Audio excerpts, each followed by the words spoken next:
옆 사람하고 한번 이렇게 인사 한번 더 하시면 좋겠습니다. 당신의 인격이 어떠하든지 끝까지 사랑하겠습니다. 한번 인사하시기 바랍니다.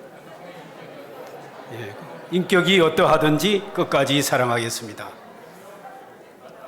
왜 웃습니까? 예, 너무 불가능한 인사를 시킨 게 아닌가?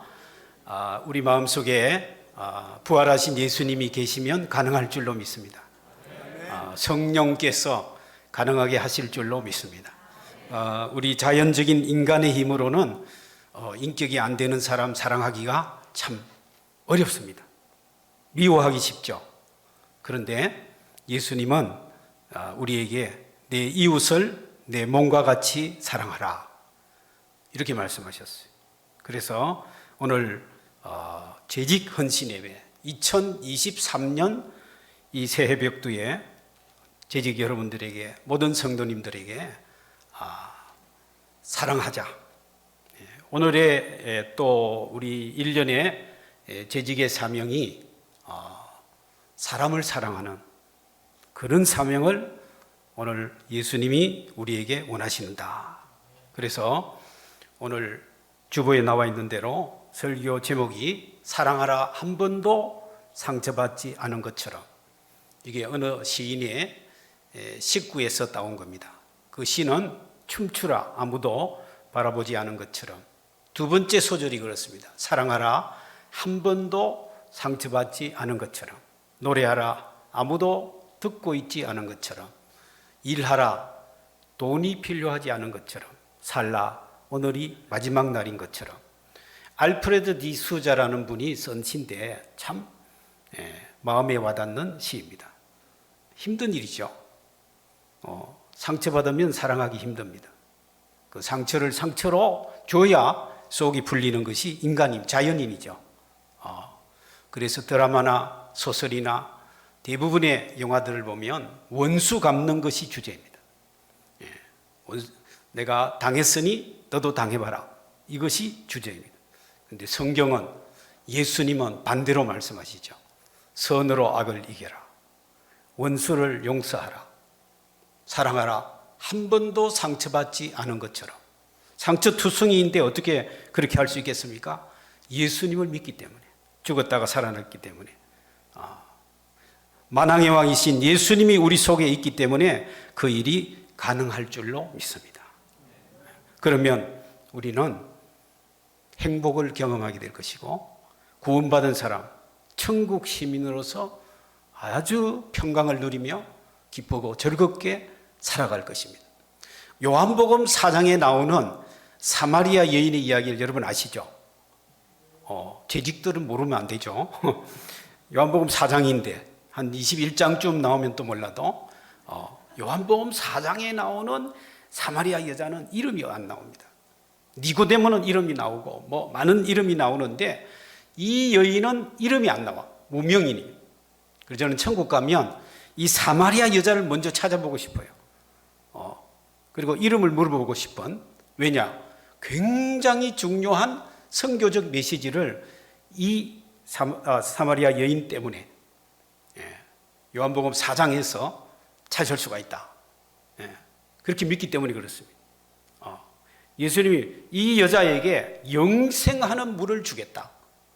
예수님이 누구인가를 밝혀주죠. 24절에 보면 영과 진리로 예배해야 된다. 오늘 우리가 예배 시작할 때 이 구절을 먼저 읽고 예배할 때가 많지 않습니까? 예배의 본질이 뭔가를 이 사마리아 여자에게 예수님이 알려주신 거예요. 그러니까 굉장히 의미가 있는 성경 말씀이 바로 요한복음 4장의 이 말씀인데, 오늘 우리 장로님께서 단기 선교에 가야 되니까 알아서 하시라고 제가 감 잡았어요. 엘리베이터에서 우리 김영택 장로님이 알아서 하시라고. 예, 알겠습니다. 비행기 타는 거 놓치면 안 되니까 제가 작정하기를 한 20분 정도 설교해야 되겠다 했는데 21분이 될지는 몰라요. 그럼 용서하시기 바랍니다. 넉넉합니까? 예. 짧게 하는 게 저도 좋아요. 예.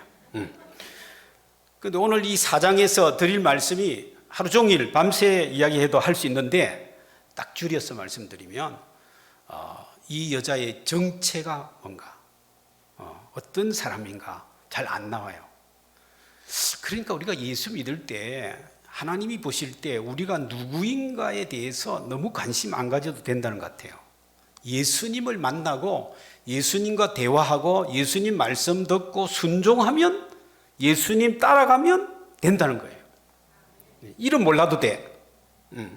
그렇지 않습니까? 내가 누군데 뭐 어떤데 뭐 그런 거 너무 따지지 말고 그냥 하나님 앞에서 벌거벗은 사람처럼 나를 드리고 말씀하시는 대로 아멘하고 따라가면 되는 거예요. 그러면 행복하고 그러면 되는 거예요. 근데 자꾸 자기를 생각하고 자기를 드러내려고 하니까 안 되는 거예요. 근데 이 여자는 누군가 간단히 말씀드리면 낮 12시에 물길로 왔어요. 친구가 없이. 외톨이야. 수가 마을이란 마을 사람들이 왕따 시킨 사람이에요.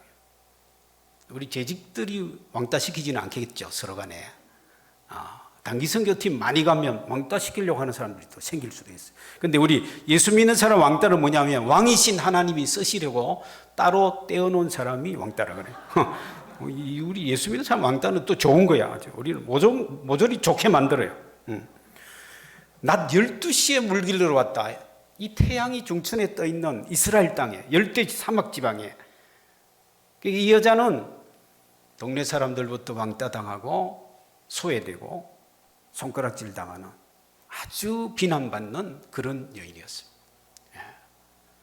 근데 이제 예수님과 물 이야기 하다가 뭐 다른 거 다 생략하고 예수님이 갑자기 그런 물을 저에게 달라고 하니까, 영생하는 물을 달라고 이 여자가 이야기하니까 예수님이 갑자기 하신 말씀이에요. 16절에 네 남편을 데려와라. 우리 사람은 첫째는 먹는 것, 의식주, 물로 상징되는 이 음식이나 주택이나 의복이나 이 생존에 필요한 게 중요합니다. 근데 그 문제를 예수님이 이야기하시고 난 다음에 그 다음 단계에 들어가서 말씀하신 게 남편이에요. 남편. 아내, 남편, 부부관계, 가정 문제, 자녀 문제, 친구 문제. 이게 또 인생 살아가는데 엄청난 숙제들이에요. 문제가 많아요. 거기서 다 문제가 터져. 가정에서, 부부간에, 부자간에. 이게 뭐 기도 제목이 늘 있어. 그렇잖아요. 그런데 여자는 남편이 없다 하는데 예수님은 그래, 네 말이 맞다. 네가 남편 5명 있었고 6번째 남편도 남편이 아니다. 야, 21세기 사람이에요. 이혼을 5번 했나? 아니에요. 그럼 5번째 남편 아니고 6번째 지금 남편하고 사는데 남편이 아니라. 여자는 남편이 없다 그랬어요. 근데 예수님이 잘 보시면 17, 18 네 말이 옳도다. 네 말이 맞다. 옳다. 참되다. 대단히 아주 헷갈리는 성경 구절이에요. 어지럽지도 않으세요, 여러분? 이 성경 구절이 굉장히 이해가 안 돼. 남편이 없다고 했는데 예수님이 맞다고 그래. 참되다고 그래. 2번이나 강조했어. 제가 궁금했어요. 그 옛날에 부흥사 이용도 목사님이나 이런 분들 영적으로 해석했어요. 남편이 알코올 중독이 첫째 남편이고, 뭐 도박이 둘째 남편이고, 이런 사업에 실패한 게 셋째 남편, 이런 식으로 영적으로 5명의 남편이 있었다, 이렇게 해석하는데 그분 이야기고. 아니, 남편이 5 있었고 6번째 실제로 있었는데 남편이 아니라니까. 어떤 성경 주석은 이 여자는 죄 많은 여인이라고, 죄가 엄청 많다, 이혼을 많이 하고 아주 부정한 여인처럼 이야기하는데 이해가 안 됐어요. 제가 어느 날 독일어 주석을 보니까 팔려다니는 여자다. 노예다, 노예.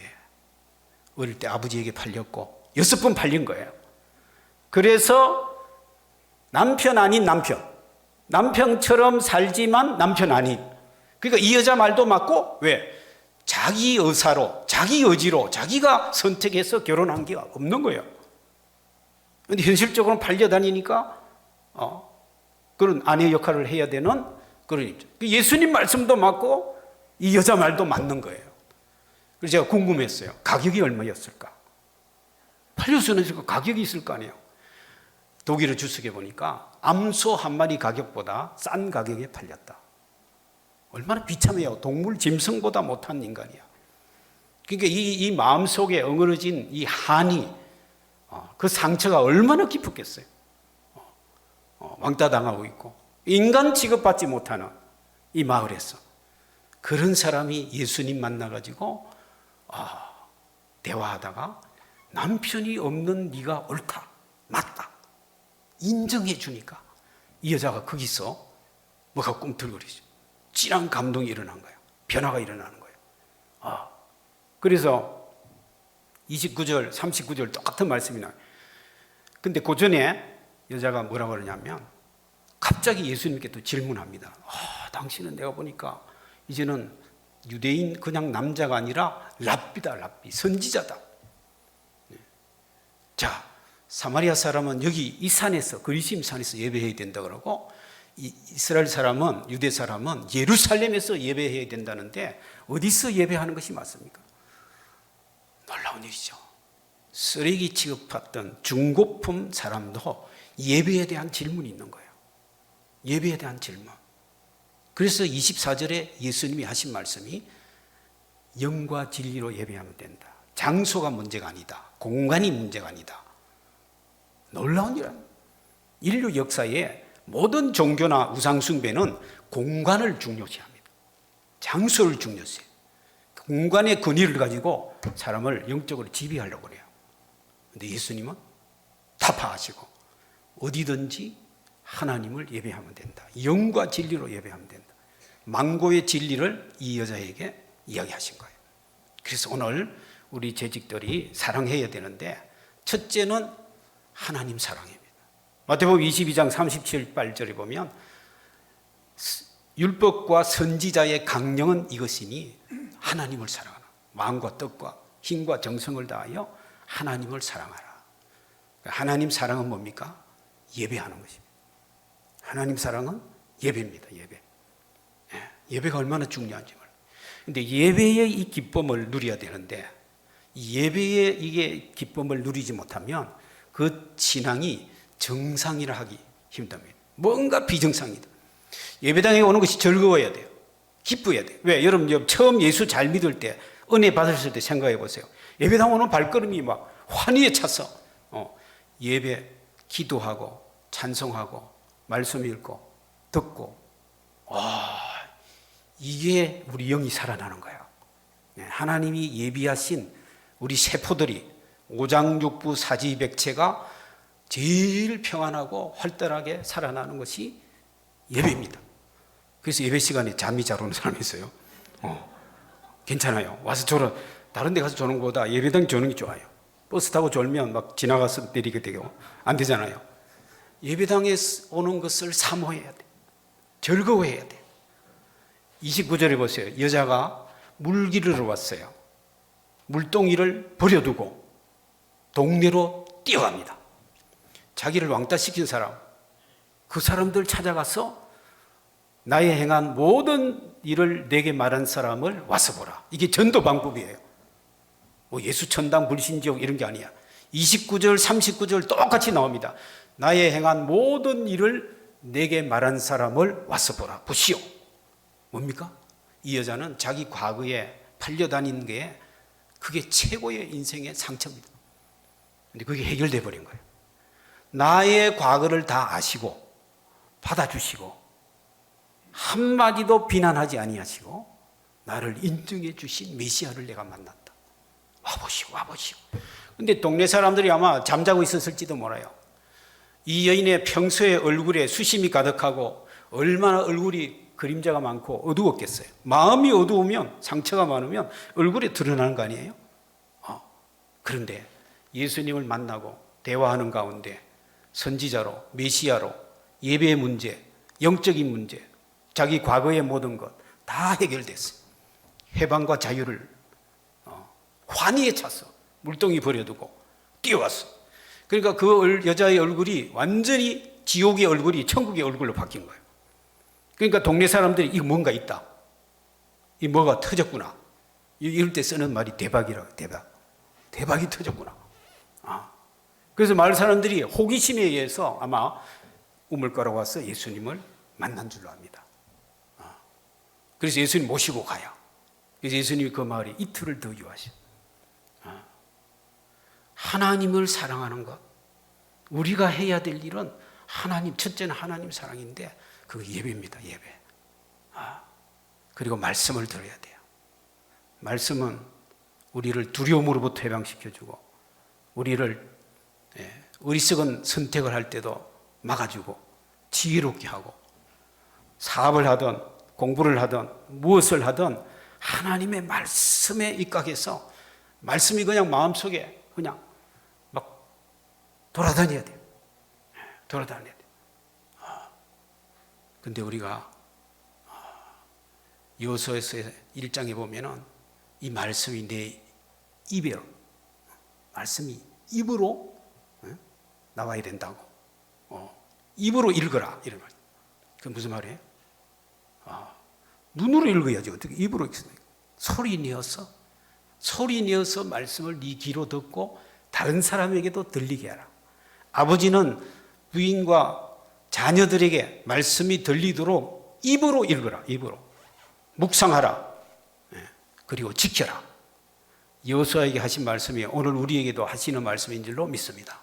그럼 최근에 시간이 좀 남아서 이거 말씀 뭐 한 장 읽고 두 장 읽고 뭐 이거 영어도 읽고 인도네시아 성경도 읽고 뭐 유진 피터슨의 뭐 그 있잖아요 메시지 성경도 읽고 이래 읽어도 읽을 때뿐이고 안 되는 거예요. 그래서 제가 작년 말부터는 말씀을 어떻게 읽느냐면 로마서를 읽으면 오늘 로마서 1장 읽으면 내일은 1, 2장 그 다음 날은 1, 2, 3장 그래서 한 장씩 더 하면서 1장부터 계속 죄송합니다. 1장부터 계속 16장은 하루만이 다니네요. 1장부터 16장까지 글이 읽으니까 훨씬 좋아요.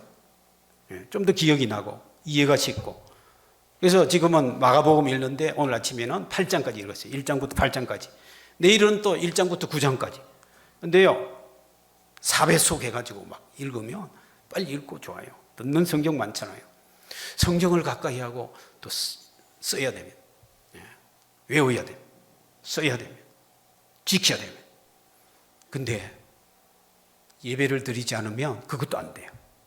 그래서 이 주일날 또는 수요 예배, 금요 예배 정말 우리가 예수 그 첫사랑 예수 믿는 첫사랑 때 그 감격과 환희에 이 여자가 물동이를 벌어주고 마을로 뛰어가는 그 기쁨의 환희에 찬 발걸음 같은 예배당 올 때 말씀을 중심으로 교제하고 나누고 카페에 가서 만나가지고 남을 비방하지 말고 성경 읽은 말씀. 내가 이 말씀을 설교 말씀 김영서 목사님 설교 말씀 들었는데 내가 월요일, 화요일, 목요일까지 금요일까지 살아보니까 이런 감정이 생겼다. 이런 걸 나눠야 돼요. 그래야 영적으로 성장하고 영적으로 건강해지는 거예요. 그렇지 않으면 이 세상은 말세요. 이 세상은 자기를 사랑하고 이 세상은 돈에 대한 탐욕이 많고 대한민국 사람은 지금 막 갈등이 얼마나 많은지 봐요. 영국의 유명한 킹스 칼리지 런던하고 입소스라는 단체가 조사를 했는데 12개 분야 사회 문화 갈등을 조사했는데 대한민국이 12개 분야 중에서 7개 분야에서 금메달을 땄어요. 1등이요. 7개 분야 갈등 분야에 종교 갈등, 뭐 정당 갈등, 뭐 부부 갈등, 남녀 갈등, 뭐 이런 여러 가지 빈부 갈등, 막 세대 갈등 7가지, 12개 중에 7가지가 대한민국 1등이에요. 그래서 지금 우리 대한민국 사람들은 분노가 가득 차 있어요. 큰 분노라는 고무풍선이 있는데 찌르면 그냥 총이 없어서 다행이에요. 총이 있었다면 막 쏘아주고 이랬을 거야, 미국처럼. 마음에 지금 막 분노와 원한이 가득 차 있는 사람이 너무 많고 또 한편으로는 탐욕이 너무 가득 차 있는 사람이 많이 있어요. 이게 정신없는 거예요. 이 공정하지 못하다고 생각하는 사람도 많고 예수 믿는 사람이 예배하면서 이웃 사랑을 해야 돼요. 이웃 사랑. 사랑을 실천해야 돼요. 그래서 두 번째는 뭐냐? 우리 재직이 이웃 사랑. 이웃 사랑은 뭐냐? 선교하는 것입니다. 그래서 예배와 선교 두 가지 단어를 기억하십시오. 예배와 선교다. 예배와 선교. 예배는 선교로 흘러넘쳐야 되고 선교는 예배로 마무리되어야 되는 겁니다. 그래서 예배하면 선교하고 모이면 예배하고 흩어지면 선교하고 이게 교회입니다. 이게 교회 공동체. 뭐 교육하고 뭐 이런 거 다 그거 하기 위해서 있는 거예요. 예. 예배, 선교. 그래서 정교의 신학자들은 선교를 가리켜서 예배 후의 예배라 그랬어요. 예배 후의 예배. 그래서 지금 예배들 있죠. 그럼 내일부터 일주일간 주간에 월화수목금토 예배 후에 예배를 드리는 거예요. 어떻게 하느냐? 이웃 사랑으로, 이웃 사랑, 행동으로, 실천으로. 예. 여러분 아파트 사시면 경비원들에게 사랑을 실천해 보십시오. 예. 이웃에게 사랑을 실천해 보십시오.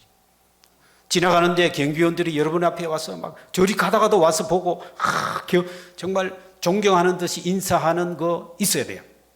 그럼 어떻게 돼요? 사랑해야지. 여름에는 아이스크림도 드리고 추석 감사절 때 교회에서 떡 주면 그분들 갖다 드리고 하나 더 가져가서 또 드리고 네? 자기가 사서 드리고 그래서 성탄절, 부활절 이럴 때는 여러분이 선물을 했어야 돼요. 예, 경비원 또 이웃에게 또 안 믿는 전도 대상자 이런 분들에게 야 예수님 부활절이다 하고 선물하고 예, 선물만 한다고 되는 게 아니에요. 기도해야 돼요. 그 영혼을 위해서 기도하고 이웃 사랑을 실천하는 것이 선교입니다. 예, 선교. 제가 목사님 장로님들 잠깐 뵈니까 그 말레이시아 가서 페인트 칠도 하고 지붕에 올라서 못질도 하고 그게 사랑을 실천하는 거예요. 말로만 하면 안 돼요. 사랑을 실천해야 돼요. 그게 바로 선교입니다. 선교는 사랑하는 거예요. 사랑하는 거. 사람을 사랑하고 그 나라를 땅을 사랑하고 사랑하는 겁니다. 그래서 오늘 여러 삼성교회 성도 여러분, 재직 여러분, 하나님 사랑, 이웃 사랑, 예배와 선교, 예배와 선교입니다. 여러분이 이 일을 위해서 부르셨습니다. 제가 오래전에 이야기하고 마치려면 오래전에 인터넷 서핑을 하는데 이런 이야기가 올라와 있어요. 너무 엉뚱한 이야기인데 초딩 5학년쯤 되는 아이가 교회 학교 다니는 아이. 근데 자기가 예수 믿는다고 담력을 기른다고 얘는 수시로 공동묘지를 찾아가는 거예요. 그래서 담력 연습을 하는 거예요. 찬송하고 기도하고 막 좀 이상한 아이죠. 근데 어느 날 저녁에 갔는데 비가 내리고 이 세팅이 이상해. 꼭 귀신이 나올 것 같은 세팅이에요. 진짜 귀신이 나타났대요. 귀신이 저기서 막 달려 자기를 잡아먹으려고. 너무 두려우면 기도도 안 되는 거예요. 근데 교회학교 선생님 말씀이 딱 생각나요. 어린이 여러분, 기도도 할 수 없거든 찬송을 부르세요. 뭐 찬송 생각나겠어요? 필름이 끊겼는데. 근데 귀신이 자기를 덮치려는 그 순간에 찬송이 생각났어요. 당신은 사랑받기 위해 태어난 사람, 당신의 삶 속에서 그 사랑받고 있지요. 그러니까 귀신이 딱 멈췄대요. 이야기가 여기서 끝났어요. 야, 근데 그 밑에 누가 리플을 달았어. 그 이야기에다가 리플을 달았어요. 야, 제가 보니까 대한민국 사람 천재야. 그 리플이 뭐냐면 귀신이 감동을 먹었답니다. 귀신이 탑송을 불렀습니다. 감사해요. 깨닫지 못했었는데 내가 얼마나 소중한 존재라는 걸.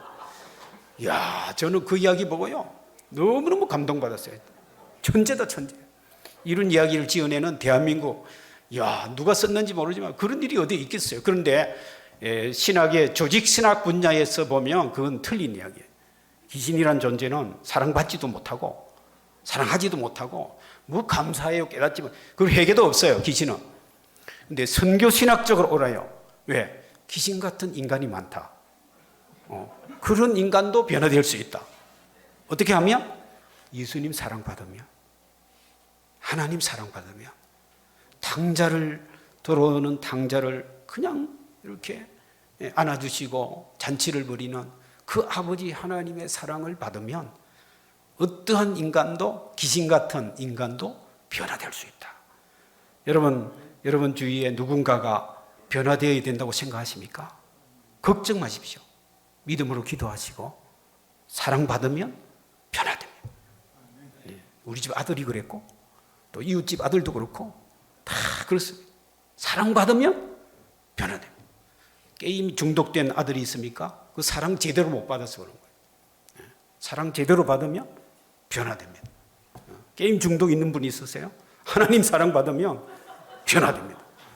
우리 아들이 그랬어요. 17년 동안 하루 20시간씩 게임하던 우리 아들이 지금은 기적적으로 결혼해가 아들 낳아가지고 게임 끊었어요. 아이 본다고 바빠가지고 게임할 시간이 없어. 놀라운 일이죠. 그러니까 귀신 같은 인간이 있어요. 저도 많이 만나봤어요. 귀신 아니에요. 사람은 사람인데 남에게 해코지하고 제대로 정신 못 차리고. 예? 그런데 그 사람도 하나님 사랑받으면, 여러 재직을 통해서 그런 사람들이 사랑받으면 변화된다는 겁니다. 믿으시기 바랍니다. 기도하겠습니다. 하나님, 우리를 예수 믿게 해주셔서 감사합니다. 예배하게 해주셔서 감사합니다. 선교하게 해주셔서 감사합니다. 하나님, 환희에 차서 기뻐하며 사는 삼성교회 모든 성도 되게 하여 주옵소서. 예수님 이름으로 기도하옵나이다. 아멘.